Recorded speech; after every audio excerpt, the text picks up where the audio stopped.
welcome to stage Tynemouth. We're really, really sorry that we couldn't have you here today. But what we have got for you is just some snippets of some of the work that we've been doing since September. So this year, it's been a hard year for all of us. We've had 22 weeks, I think, online on Zoom, and then we've come back, and then we went back into lockdown, and then we come back. So all the work that we had planned isn't quite ready yet, which is understandable.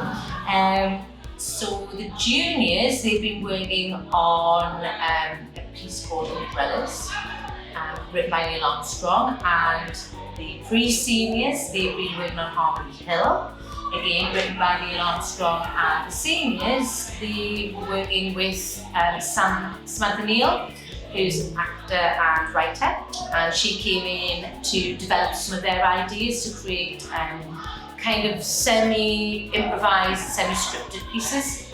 So I hope you enjoy them. They're very much work in progress, but enjoy them and have a lovely Christmas.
It's cold.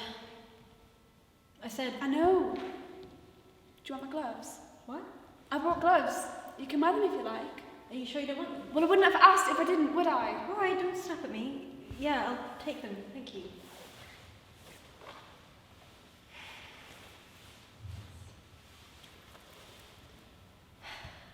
Alison, we've been here almost an hour. You said you'd explain when we got up here, but you've hardly said 2 words to me. You got me out of bed for... You heard the explosion, didn't you? Yeah. You saw the smoke. I mean, come on, Charlie, you can still see it. Look! Yeah, I see it. I heard. There was a fire at the chip shop.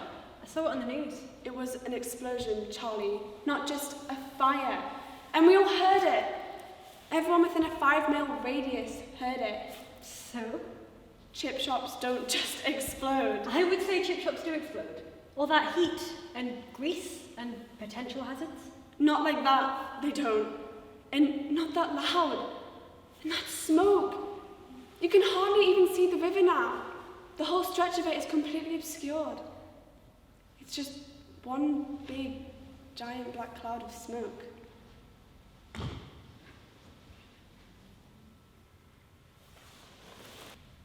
Oh my God. Another fire engine. How many is that now? I'm going home. What? Why? You seemed upset. I was worried about you.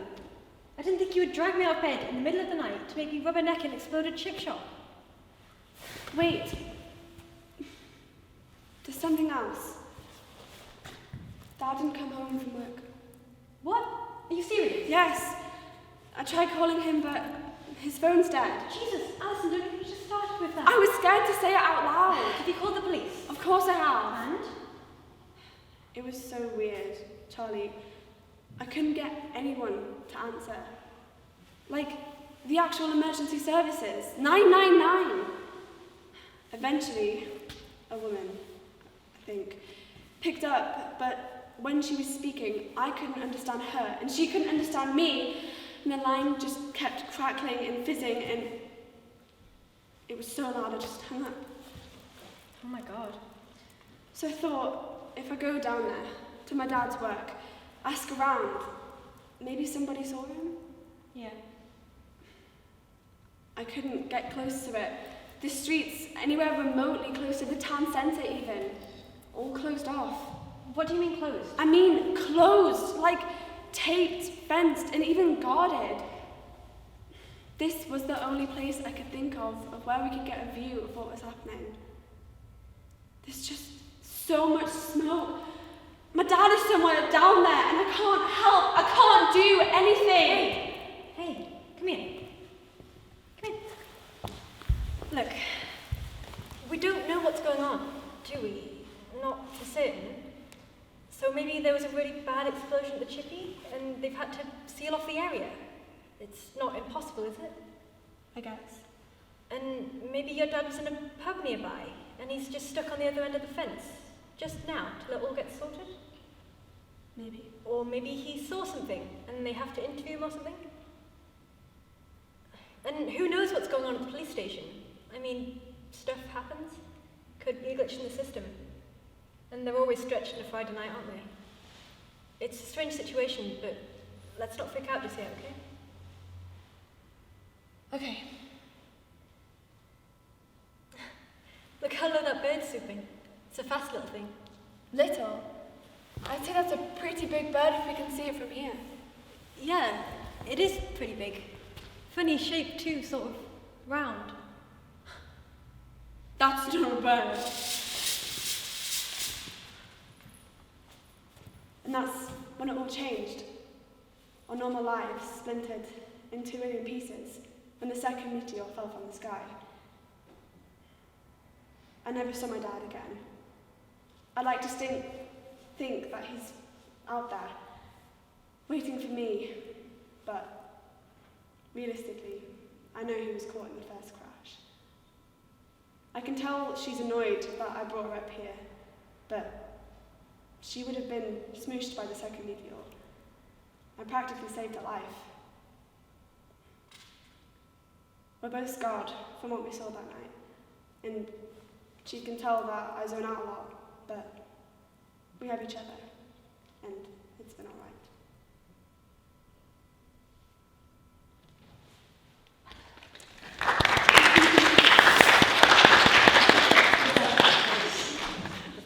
Yeah, the doctor told me not to tell her too much about everything that's happened. Might get her worried or something. I think she's waking up. Honey, Give me 2 seconds, Mum. you've been in a coma for 3 years. I've been asleep for 3 years. It's not that bad. I mean, 3 years isn't that long. I mean, it's not even half a cat's life. Oh, my cat, how is she? Dead. My cat's dead. And, so's your nan, actually. Nana too. Oh my God. It's okay. I'm right here with you. What's that in your hand? Oh, this is just Mummy's iPhone 11. It's massive. Afraid it's rather troublesome trying to fit it in Mummy's purse. The camera's something else, though. This is just too much. I need some comfort. Wait, can you play me some of One Direction's music? I bet they've released loads since I've been gone. Yeah, about them. Oh, don't tell me they're dead as well. Not dead, just irrelevant. Everyone listens to K-pop now. K-pop? What on earth is that? I have no idea. I'm really scared. This is really worrying. It's okay. I'm right here with you, and when your dad's out of quarantine, he will be too. Did you say quarantine? Did I say quarantine? I meant, prison. Your dad's in prison. Oh. Well, if I meet up with my friends, then that might cheer me up. Wait, we could go to the cinema. We could go and get popcorn. We could even go to the park. Oh, honey, I didn't even know where to begin telling you what's wrong with everything you just said. Sorry? Never mind. I'll go get you a hot chocolate from downstairs with whipped cream and marshmallows, just how you like it. That would be great, Mum, thanks. What are you doing? Oh, this? It's the latest fashion. Everyone's wearing one. Oh.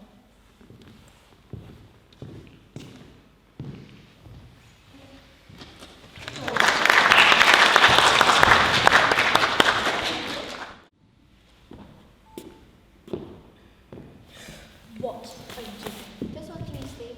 So peaceful, like a newborn baby. Who are you, and what the hell are you doing in my room? I'm your fairy godmother, Zoe. I look after you, and I help you make positive, good life decisions. Good to know. And I'm your fairy godmother. Now get up, ugly. You're gonna need at least an hour to sort out that face before we leave. What did you call me? Nothing. It's fine. Don't worry about it. Look, stick with me and it'll all be fine, okay? We're gonna cause some trouble today. And also, I'm not a hallucination, so don't even think.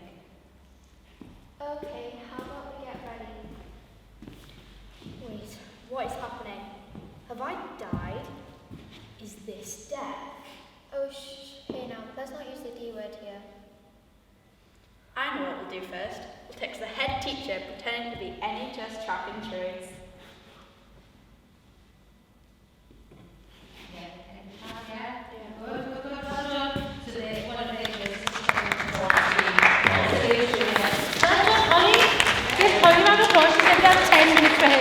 Thanks for me, Lee. I'm not here for you, I'm here for him. I know. I am too. Oh, you are you? So you believe me now then? It wasn't like that. I didn't just not believe you. It's just, the police said that you'd been lying. Lying? About where you'd been and who you'd been with. Sure. I'm not judging. It's just, they said you'd done this before. Made up stuff. Wait! Whatever I've done in the past doesn't change the fact that he's missing. He's my twin brother and no one is hurting. I know! Shh! Sit down! I'm embarrassing you, Anna. Look, I knew all along. It's just, it took me a while to realise. I'm gonna make this right, Scarlett. I'm gonna find him. We're gonna find him. I promise.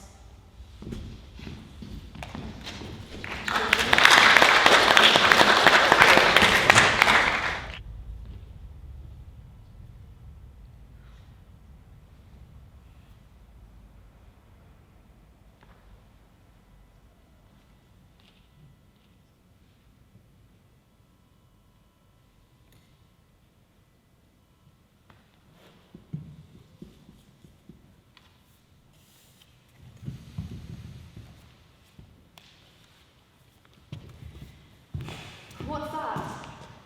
What? I don't... In your hand? In my what? Show me! No. Show me! It's a statement. A what? A statement. A confession. I'm going to the police. Like hell you are! Don't try and stop me. I will stop you, you won't go through this! I will, and I am. Okay, so what exactly are you planning on telling them, a brave and noble one? Truth? The truth. And what is the truth? That we sold her those pills. That we said it was fine. That we fled when the police arrived. That's not what happened. What do you mean? Of course that's what happened. That's not how I remember it. What? What I remember is she came to you. She asked you if you could sell her something. She told you that she does this kind of thing all the time. She lied and she couldn't handle the consequences. That's not true. That's not what happened at all. It's just cruel. Look, a human being is dead because of us. Because of me. And what happens when all this comes out? Don't you think it's cruel to put your family through that shame and embarrassment?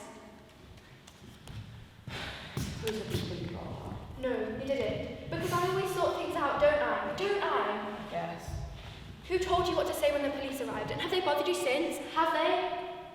No. That's right. She wasn't wrong. From a bad neighbourhood. You're a good girl, good grades, nice family. We don't want to go throwing all that away, do we? Good girl. Good grades. Now just sit tight and all of this will blow over. Sit tight. What's happening? What are you doing? You've got this all wrong. I won't sit tight. Okay, no. What are you doing? No. You know I'm right.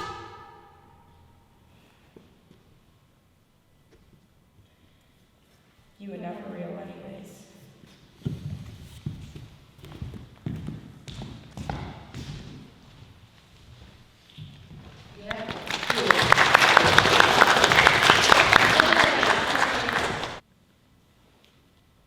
Do you want a custard cream? A custard what?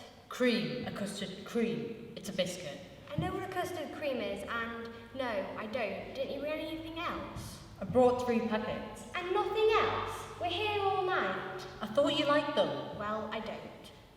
What's that? I saw something move. It's a cat jumping off a bin. Are you sure about this tip-off? Yes, of course I am. He's been my informant for years. Decades even. He also enjoys the free meal he gets out of you. I don't know what you're insinuating. Oh, come on. Remember when he told you he knew about a planned assassination attempt on the Queen? He made you put him in a hotel in London. That was a misunderstanding. He's usually very reliable. Yeah, right. Maybe I should start giving you random tip-offs. I might get offered some better food than a packet of cheap biscuits. And, while we're on the topic, I know there's a planned robbery at Buckingham Palace next week. Alright, very funny. How about you just keep your eyes on this restaurant? It's very quiet in there.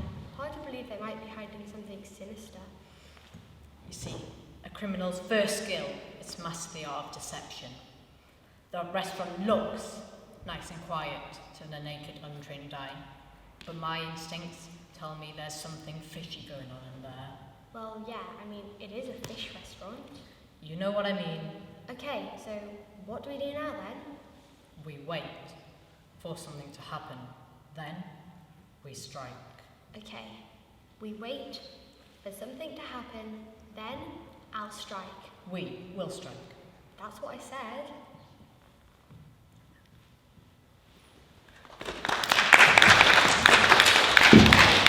A long time ago, in a galaxy far, far away. It was actually like 10 minutes ago. Anyway, an idiot contractor and his mighty enemy, the French ghost, had a terrific battle. Yeah, more like, yeah, I'm not going to go into further detail with that. Idiot won, yeah, and now we can see him in his natural habitat, walking away from the fight. The ice cream stand, and he says to the Italian man running the stand, Hey, can I have ice cream?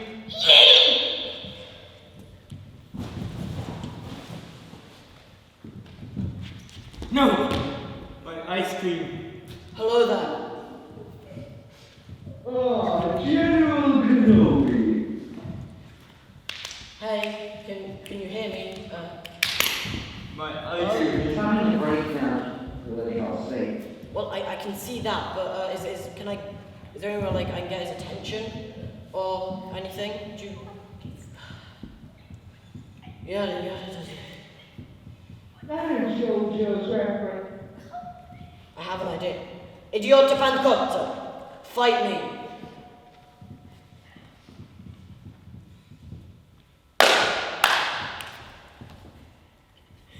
No!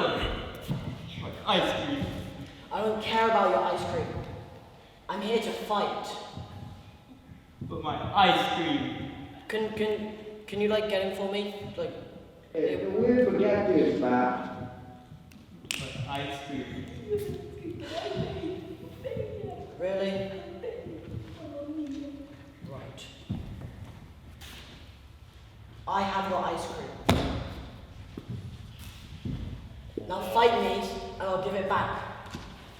Mine. No one steals my ice cream. You can have it back if you fight me. No. It's you. Finally, you recognized who I am. Do you know how long I've been standing here? It's been like 10 minutes. You're different. Ah, yes. I can't tell what it is. Are you sure? I have read the ancient book of Andreas. And you know what that means, don't you? No. It means that now I'm super cool. It's impossible. It's very possible. And now we're going to fight. so it shall be. Baguette gods, give me a baguette. Finally, a worthy opponent. Our battle will be legendary.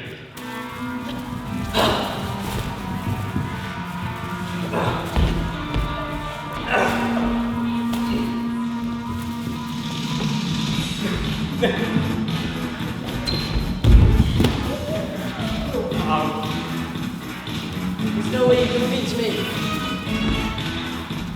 How did you dodge my amazing skills? You're not the only one who's super. I have an idea. I will use 10% of my power. Plus off, boomerang. Aha! Dodged it. You realize they come back. What? You fool. Where's the Wait. plus? Wait.